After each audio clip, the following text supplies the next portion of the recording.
नमस्कार दोस्तों, स्वागत है आप सभी का। दोस्तों, हमारे रतलाम मंडल में कई तरह के रेलवे प्रोजेक्ट चल रहे हैं। नई लाइनों, आमान परिवर्तन के साथ साथ दोहरीकरण तथा बाईपास लाइन आदि के साथ साथ विभिन्न रेलवे स्टेशनों के स्वरूपों में परिवर्तन के लिए अमृत योजना के प्रोजेक्ट चल रहे हैं। इसमें से नई लाइनें और आमान परिवर्तन के प्रोजेक्टों को छोड़ दें तो बाकी प्रोजेक्टों में काफ़ी अच्छी प्रगति हमारे मंडल के कार्यों में चल रही है। इस बीच कई जो प्रोजेक्ट हैं वह पूरे होने वाले हैं। कुछ प्रोजेक्टों में कुछ सेक्शन पूरे होने वाले हैं तथा नए प्रोजेक्टों की भी स्वीकृति मंडल में हो चुकी है। प्रमुख तौर पर बात करें तो वडोदरा से रतलाम के बीच में तीसरी चौथी लाइन बिछाने के लिए 8,886 करोड़ की लागत के प्रोजेक्ट को स्वीकृति दी जा चुकी है। पिछले वर्ष अक्टूबर में यह प्रोजेक्ट स्वीकृत हुआ था।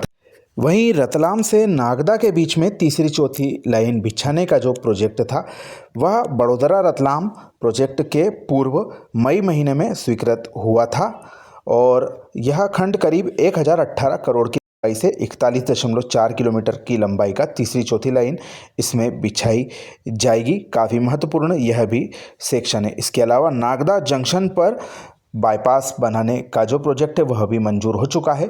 350 करोड़ रुपए के आसपास की यह परियोजना है। इस पर कार्य जल्दी ही शुरू होगा।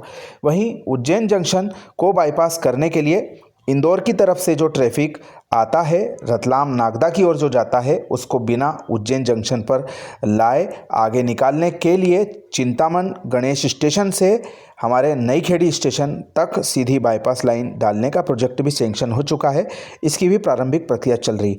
इस बीच रतलाम मंडल के द्वारा अपने विभिन्न तीसरी चौथी लाइन प्रोजेक्टों के लिए जो कार्य है वह धरातल पर पहले ही शुरू कर दिया गया है। इसकी झलक हमको देखने को मिलती है। हमारा जो सेक्शन है लीमखेड़ा से दाहोद सेक्शन, इसमें बहुत सारी जगहों पर पहाड़ी इलाकों की कटिंग जो कि ट्रैक के साइड में स्थित है तीसरी चौथी लाइन के मद्देनज़र की जा रही है। यह जो कार्य है यह बहुत पहले से ही चल रहा है। इस प्रोजेक्ट को मंजूरी तो हाल ही में मिली है अक्टूबर 2025 में, लेकिन यह कार्य पहले से ही चलता आ रहा था क्योंकि इस इलाके में दुर्गम स्थिति निर्मित होती है। इस वजह से यह कार्य मंडल के द्वारा पूर्व में ही शुरू कर दिया गया। इसी तरह की गतिविधियां हमको देखने को मिल रही है भोपाल से नागदा 240 किलोमीटर लंबाई के सेक्शन में भी। इस प्रोजेक्ट का अभी फिलहाल में फाइनल लोकेशन सर्वे चल रहा है। ड्रोन की सहायता से सर्वे किया जा रहा है, लेकिन इस प्रोजेक्ट के लिए विभिन्न जगहों पर हमको पुल पुलिया बनाने के स्ट्रक्चर देखने को मिलते हैं। यदि आप इस सेक्शन की यात्रा करते हैं तो आपको शुजालपुर से भोपाल के बीच में कई जगहों पर पुलिया बनती हुई दिखाई देगी। साथ ही बहुत सारी जगहों पर ट्रैक के आसपास की जमीनें साफ कर दी गई हैं। पहाड़ी इलाकों की कटिंग की जा रही है ताकि आगे जब यह प्रोजेक्ट जल्दी सैंक्शन होने की उम्मीद है तो तीसरी चौथी लाइन के कार्य करने में रेलवे को दिक्कतों का सामना ना करना पड़े।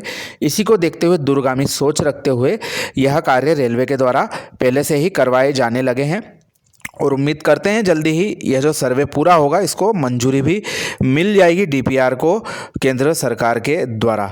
इस बीच जो बड़ोदरा से रतलाम प्रोजेक्ट है इसके लिए जो प्रक्रिया है वह अब तेज गति से आगे बढ़ेगी क्योंकि इसमें काफ़ी समय लगने वाला है। हमारी भौगोलिक परिस्थितियां कुछ इलाके में ऐसी है कि वहां पर दिक्कतों का सामना करना पड़ेगा क्योंकि कई जगहों पर नई सुरंगें भी बनाना पड़ेंगी। अभी वर्तमान में भी इस सेक्शन में सुरंगों की स्थिति हम देख सकते हैं और बरसात के मौके पर कई बार जो यातायात है वह भी प्रभावित होता है। तो इस तरह की दिक्कतें तीसरी चौथी लाइन सेक्शन में ना आए, इसको देखते हुए यह कार्य मंडल को करना पड़ेंगे। तो यह थी छोटी सी अपडेट हमारे रतलाम मंडल के तीसरी चौथी लाइन प्रोजेक्टों में जो कार्य चल रहे हैं उससे संबंधित। आशा है आप सभी को पसंद आई होगी। मित्रों के साथ शेयर करना ना भूलें। आप सभी का धन्यवाद।